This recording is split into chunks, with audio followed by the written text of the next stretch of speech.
Um, I kind of want to touch on an editorial you wrote last semester after comedian Michael Richards' racial meltdown.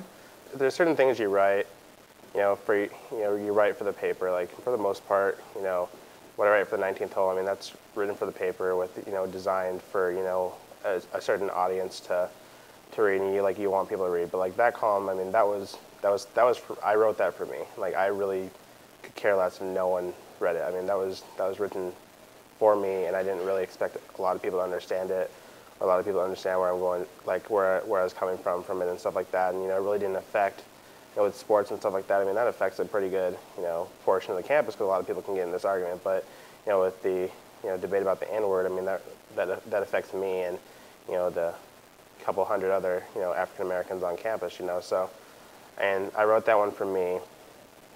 And I started off with something like the N-word it makes a point, and there's certain ways you can dance around it and kind of like ease into it and stuff like that. But I've never really been like I like to grab people's attention early, and that was the best way I can do it. And I didn't get too many complaints about it, and I think it did spur a lot of discussion. Like I had a professor drop me an email telling me like they had spent like an entire class period just talking about my editorial and stuff like that. And, that's when you're writing something like that. That's something you want to hear.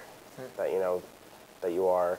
It isn't just like a typical editorial, which a lot of the time that kind of runs into, where it's just kind of like people look at it then flip the page. You want people to like look at it again, and then turn to the person next to them and start talking to them about it. So, in that sense, that it accomplished that. But even though it accomplished that, like I felt that was just very therapeutic for me, and that's what I was looking for when I wrote it in the first place.